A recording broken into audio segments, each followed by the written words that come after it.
of Slugterra begins and ends.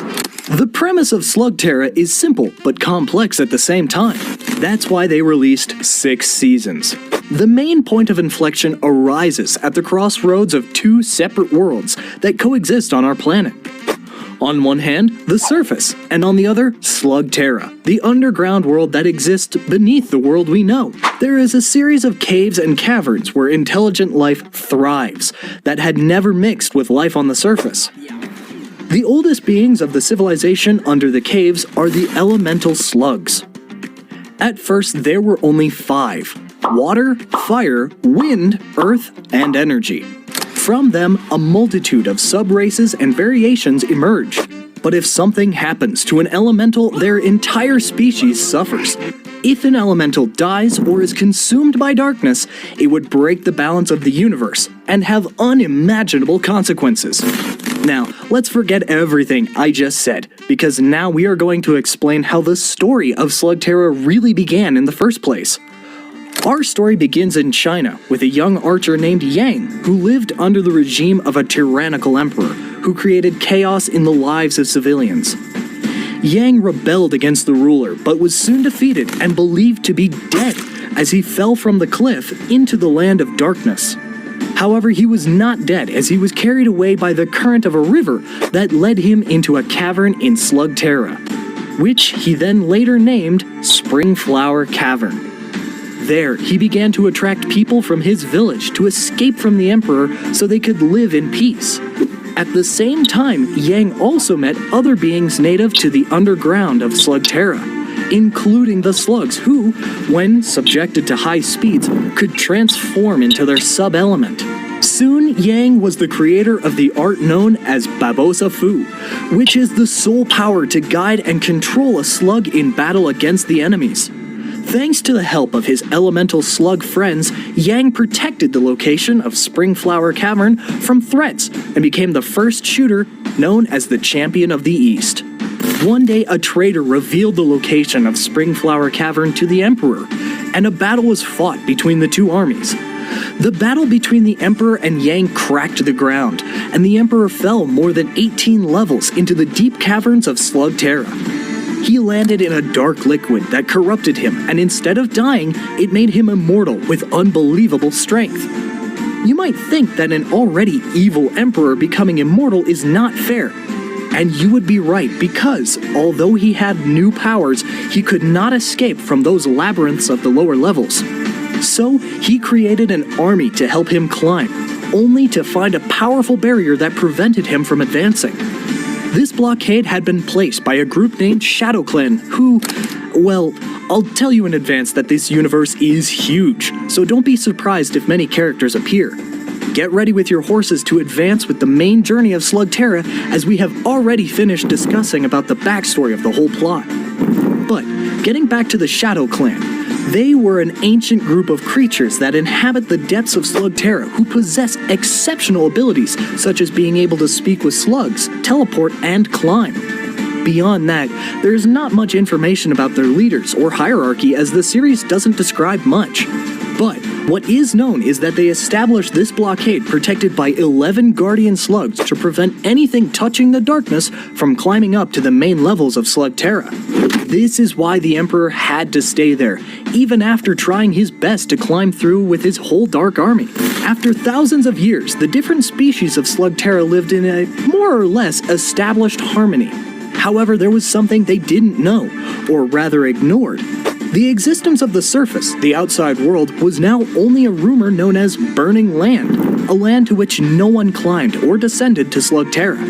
However, I told you a little lie there, because there were people who knew about this, more specifically the Shane family, who kept the secrets of both worlds and tried to keep them from joining, so that the balance would not be broken, as exposing the magic of Slugterra to the outside world could end up destroying everything, turning the flow of the course of the world in the worst way possible.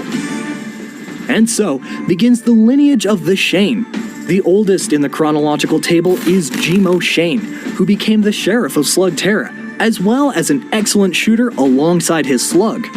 he left a guide, a kind of family relic that gave instructions and advice on how to go up and down from Slugterra to the outside world for his future family descendant.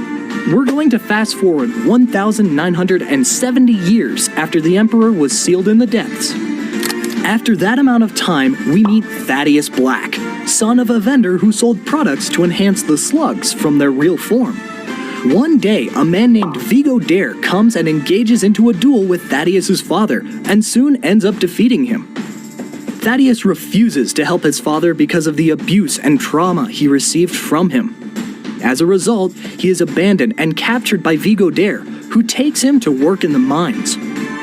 After years pass, Black obtains his first weapon with a slug and begins to work for Vigo Dare as a thief, learning to fend for himself. However, one day he is intercepted by Jimo Shane and spends 6 months in prison, which ruins his relationship with Vigo Dare. But as we know, time passes, and he meets William Shane, son of Jimo Shane, with whom he establishes a rivalry, as they were both excellent shooters. Both are also trained by the Invincible Master, a woman who was the best shooter of all. According to the Master, Thaddeus had a lot of hatred in his heart, so she refused to teach him. As for Will, he would grow up to become the next champion of Slugterra, establishing a relationship of mutual trust with his elemental slugs. However, the James family were like a type of police force in Slugterra, and Will ends up creating many enemies due to the arrests he must make, including a young boy named Twist, who grew up filled with hatred towards the Shane lineage. Speaking of Will Shane's real family, Will actually had a young son named Eli Shane, who lived on the surface and whom he visited from time to time. This will be more important later, but for now, I have to tell you something. Thaddeus and William had another confrontation in which Will convinces Thaddeus' slugs to abandon him, and they all do. Thaddeus becomes enraged and promises to find a way to forcefully use them again in his favor. Soon, he somehow makes his way to enter the caverns where you meet the Scourges, and possibly the Emperor. They gave him the dark water that corrupts the slugs and turns them evil in exchange for a favor. And that favor is taking one of their own Devil Diabolos Nachos with his corrupted slug to the higher levels. Black finally defeats William before falling into the vortex where William would disappear. William sends his main slug, Burpee, to find his son and bring him to Slugterra when he turns 15. But it seems risky to bring his son to a land full of dangers when he's still a kid. But, well, for bad parents, there are many other characters in other series, although we're not going to get into that topic yet. On the other hand, thanks to what was discovered in the confrontation between Black and William, the Emperor understands the potential of the corrupted slugs and creates a weapon to use them. With them, he breaks the blockade that held him back, easily taking control of the East. He also takes one of the Guardian slugs, a healer named Slug Doc, and transforms her into Goondash, her corrupted version that was created after the transformation. Meanwhile, while all of this is happening, a Yang heir was ready to take his place. Remember Yang? The one who had fought against the Emperor over 1,970 years ago? This is Junji, the next protector of the Springflower Cave. The problem is that when he faces the Emperor, he is defeated and possessed by Goondash. So now he is controlled by a slug, and on top of that, to terrorize Springflower Cave, all of this without people knowing. And they simply believed that he had changed. Remember this, because later on it will become relevant. Can someone tell me what Black is doing? Well, he continues to create corrupted slugs and take control of other areas of Slugterra, causing everyone to fear him. He takes over the mines of the railway system, which he converts into the Slug Express Metro, and also gets involved in shooting sports to cheat. All of this was made possible thanks to the favor the Emperor did him in the past. And you know it's a bad idea to be in debt with a tyrant Emperor. But that's for later, because now all of Slugterra was beginning to assume a dark age until the arrival of Eli Shane. Hey, happy 15th birthday, my guy. Now it's time to embark on a journey to Slugterra. The mission would be to find slugs using all the equipment his father had left him. he soon joins a tracker of the native molnoid species of slugterra. Without wasting time, they sign up for a contest where they meet Trixie and Cord, and Eli thinks of himself as one of the main champions of short-circuit shooters. However, their names in this series are not their strength, so they win a prize of an electroshock slug that they call Jules. Due to the fame Jules gains in the tournament, news of Lacey's presence reaches Black.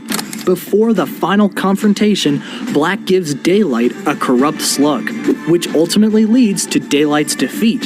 However, Trixie and Cord decide to join him, and this small team is formed. Later, due to the strange type of trade they have in Slugterra, they exchange Jules for some products, but they later regret it and go back for him. Apparently, Jules was going to be sent to a laboratory to be corrupted into a black slug. Speaking of Black, he appears and offers the protagonist to join his side, but he refuses, and a fight ensues. They barely manage to escape as Burpee creates a powerful wall of fire, but Eli's launcher gets damaged in the process. Over time, the team faces the Hula Gang, led by Black, who is terrorizing a village. Eli's launcher is burned, so they visit Red Hook, an old colleague of William, who gives them a new launcher. They finally defeat the entire gang and obtain a healing slug that can cure corruption. Convenient, but let's give this series a point for following the trail of another slug. They arrive at a region known as the Cavern, where they discover that slugs were being corrupted through the dark water. Of course, the group dismantles the system and frees the workers, but that's not the only reserve that was functioning in Slugterra. It would be logical since there is a dark water well in the center of the town that is horribly affecting the Fandango slug race, who, with their great energy, are capable of reversing the effect of corruption just like the slugs. Healers like ours delve into the cave where they encounter the Shadow Clan and manage to reach the heart of the origin of the dark water in the area. Eli pulls out her healing slug to repair the damage to restore the ecosystem. Soon after, they have a confrontation with a strange group of zombies. I told them that it was full of creatures, and they meet Mr. Saturday, who works for Black. And after a short while, they obtain the Enigma Slug, which, as the name suggests, is a complete mystery. So they better wait and see. Oh, I forgot to mention one more thing. The primary mode of transportation in Slugterra is creatures called mega beasts, which the individuals of the race construct. So far, everything is good with that, right? Well, it turns out that Black had been meddling in the entire construction process, trying to corrupt the mega beasts and dominate transportation in Slugterra. But the protagonists ruin his plans, and not only that, but the group also attacks a refinery owned by Black, which, along with other acts, caused them to be wanted throughout Slugterra, even with their faces on posters. Due to the manhunt, the city authorities use any excuse to imprison people, and soon they are locked up for spitting on the floor. Of course, Eli turns to Mario Bravado, a former slug shooting champion, for help, and with his aid, they soon escape. While the group is on the run, they encounter a new ally, Twist, whom William Shane had imprisoned when they were young. Twist pretends to join the group and help the protagonists, but in reality, he works for Black. Twist suggests that the group rob a train, and they succeeded, resting in a hideout that belonged to Eli's father. Finally, Twist betrays them and tries to ambush them, but it doesn't end well for him. Black gets fed up and fires the subordinate he brought from the lower caves, called El Diabolos Nachos, which was a bad decision that would cause him problems with the Emperor. In any case, our protagonists come out more or less unscathed from this confrontation. But the story doesn't end there. They are attacked again by the Hula Gang, and during their battle, they crack the cave, causing a bunch of Yetis to emerge. I told you, there were all kinds of creatures in this place, even Yetis. Shortly after, they meet a girl named Dana, who is the daughter of an old friend of Will Shane named Tom. Tom was Will's friend, until he found out that Will had a relationship with the Shadow Clan, and he challenged Will, but was clearly defeated. Dana wants her share of the treasure, but nobody in the group knows exactly what it is. They find a box full of accessories and artifacts from Eli Shane that were given to him by the Shadow Clan.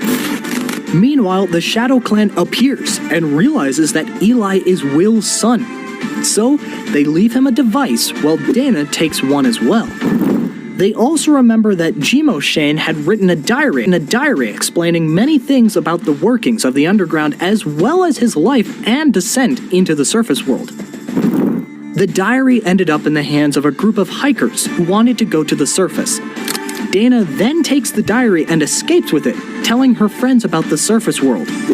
The protagonist knows he needs to improve, so he trains with the Invincible Master and Twist. Just then, Black arrives and defeats the Master, but before she dies, she gives her weapons to Eli. He fuses an attack between two slugs, creating a powerful discharge that forces Black to repeat for the first time in history. Dana decides to break into Black's lair and steal his launcher, but she almost dies until Eli saves her.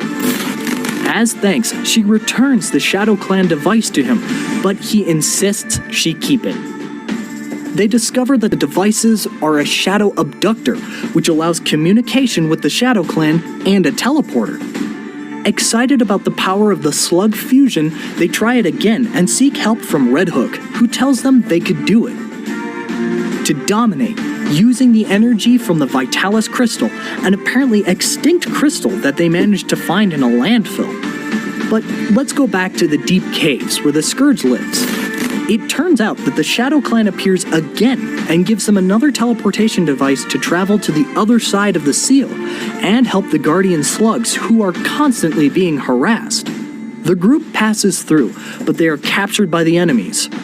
When they escape, they realize that the healing slug that was delayed is one of those Guardians, so she stays to help keep the portal closed. They remember the fusion shot and discover that it doesn't always work, thanks to the Shadow Clan, who appeared to tell them to lower their emotions and not use the fusion shot as if it were the easiest thing in the world, as it harms the slugs. With Enigma's help, they discover that for the special shot to work, the slugs must get along and be compatible. With this knowledge, they try again to generate a shot so powerful that it destroys the entire slug express train controlled by Black. Going back to Burpee, the main slug, she is sick, so the group loses a duel against one of Black's leaders. To cure her, they travel to the Well of Light where, coincidentally, the Shadow Clan appears again and reveals that the power of the slugs is weakened because contact with the evil slugs makes them sick. In any case, they manage to cure Burpee and some of Black's slugs who had abandoned him. Speaking of Black, he was running out of slugs and energy, so he was captured by the authorities and was going to be transferred to a maximum security prison. The group escorts the police caravan and faces all of Black's men who were coming to free their leader, but they finally manage to put him in jail. Or so they thought, because then 4 people appear and Black goes with them, not before revealing to Eli that he was the one who killed his father, Will. As usual, Black attacks to capture small, nearby slugs and turn them evil, so our protagonist must stop him by any means necessary.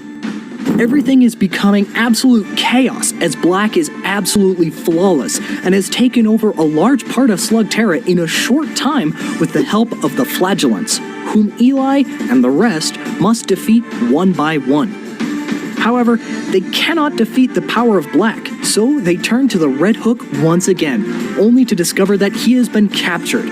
So they infiltrate and rescue him and Garfio, who gives him an accelerator for his launcher, which makes the attacks of the slugs much more powerful. Unfortunately, not all battles are victories, as Black is building a portal to the deep caverns and it is almost complete. Upon learning this, the group returns to fight against their rivals' forces. Now, with the help of the Shadow Clan and thanks to the slugs, they manage to defeat Black and renew the seal that keeps the place hermetically sealed.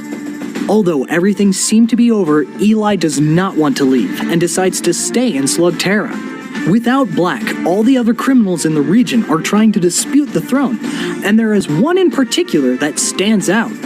Junji, from the Champion of the East lineage, who had been possessed by Gundash before. He returns and corrupts Eli. With Eli corrupted, it seems they have to run and save themselves. But then the healing slug appears, and with help from Burpee, they manage to defeat Goondosh. Now free from Goondosh's influence, Junji shows himself to be an exceptional shooter and teaches a few tricks to our protagonist. Additionally, Eli finds a recorded message from her father, who tells her that she must gather the 5 elemental slugs and gives her a map.